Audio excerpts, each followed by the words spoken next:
दोस्तों कुछ इस तरह का आपका सीए बना के देता होगा। देख सकते हैं ये है डेप्रिसिएशन चार्ट, ये है फिक्स एसेट्स चार्ट। ठीक है, जहाँ पे एक साइड फिक्स एसेट्स है, फिर उसके बाद WDV मेथड का यूज़ करते हुए यहाँ पे डेप्रिसिएशन को लगाया गया है। ठीक है, ये है क्लोजिंग फिक्स एसेट्स का, ये है डेप्रिसिएशन। तो आज की वीडियो में बताने वाला हूँ कि कैसे आप सीए की तरह डेप्रिसिएशन चार्ट को बना सकते हैं। स्टेप बाय स्टेप आज मैं आपको बताऊंगा। मेरे पास ये देख सकते हैं, ये है एक्सेल फॉर्मेट। इस एक्सेल फॉर्मेट का यूज़ करते हुए बताऊंगा कि कैसे आप डेप्रिसिएशन चार्ट को बनाएंगे, और लगभग मोस्टली सभी एसेट्स को कवर कर रखा है। उसका रेट भी बताऊंगा कि कैसे कैसे और क्या क्या रेट लगाना होगा। उससे पहले बताना चाहूँगा, जो भी भाई बंधु मेरे चैनल पे पहली बार है, इस वीडियो को पहली बार देख रहे हैं, जिन्होंने अभी तक सब्सक्राइब नहीं किया है, सब्सक्राइब कर लीजिए, साथ ही साथ बेल आइकन पे भी क्लिक कर लीजिए ताकि इस तरह का कंटेंट आपको मिलता रहे।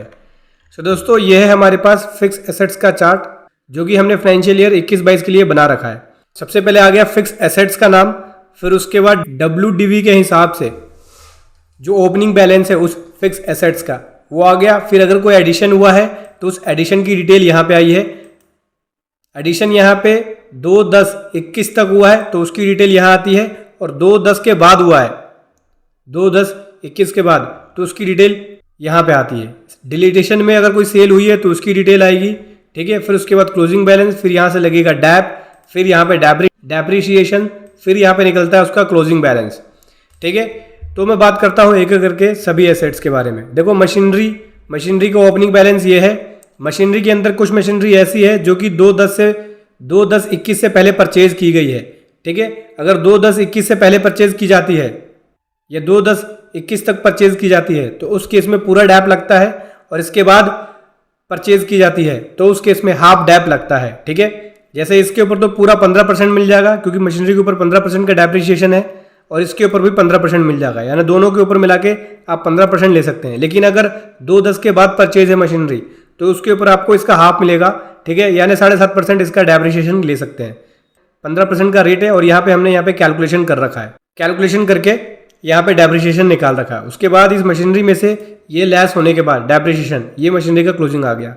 डाई एंड टूल का भी 15% है, मेथड सेम होगा। इसमें 15% यहाँ का मिल जाएगा जो ओपनिंग बैलेंस था, और 2/10/21 तक परचेज किया है तो उस केस में 15%, यानी दोनों का 15% मिल जाएगा डैप। ये देख सकते हैं, ये है। उसके बाद फर्नीचर एंड फिक्सर्स की बात करें तो इसमें जो डैप मिलता है वो 10% का रेट होता है। ठीक है, पूरा इसमें 10% मिल जाएगा, क्योंकि ओपनिंग में जो बैलेंस है उसका मिलता है। ये डेप्रिसिएशन हो गया, और उसके बाद ये क्लोजिंग हो गया। जनरेटर की बात करें तो इस पर भी 15% मिलता है।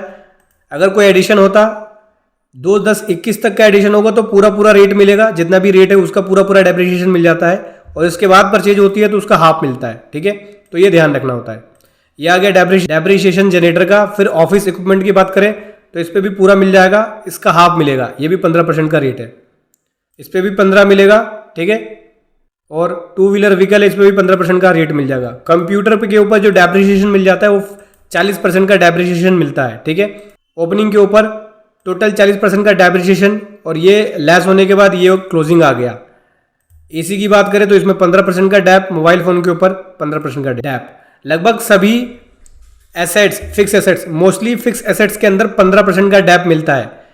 रेट किस में चेंज होता है? जब कंप्यूटर होता है तो कंप्यूटर के अंदर 40% का आपको डेप्रिसिएशन मिलेगा, और फर्नीचर एंड फिक्सचर होगा तो उस केस में 10% का रेट होता है। इन दोनों में ही रेट चेंज होता है। फर्नीचर एंड फिक्सचर का 10% याद रखना है आपको, और कंप्यूटर में 40%। बाकी जितने भी इसके अलावा फिक्स एसेट्स है तो उनके ऊपर मोस्टली 15% डेप्रिसिएशन मिलता है। ठीक है, तो इस प्रकार से आप डेप्रिसिएशन का चार्ट अपने अकॉर्डिंग बना सकते हैं इस एक्सेल फॉर्मेट का यूज़ करके। और ये जो एक्सेल फॉर्मेट है इसका लिंक वीडियो के डिस्क्रिप्शन में मिल जाएगा, वहाँ से जाकर इसको डाउनलोड कर सकते हैं और इजीली देख सकते हैं। आप इस चार्ट का यूज़ करके अपने डेप्रिसिएशन चार्ट को बना सकते हैं।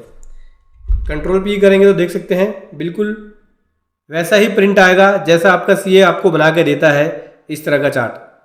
वीडियो कैसे लगी ज़रूर बताएं। Thank you so much. जय हिंद, वंदे मातरम।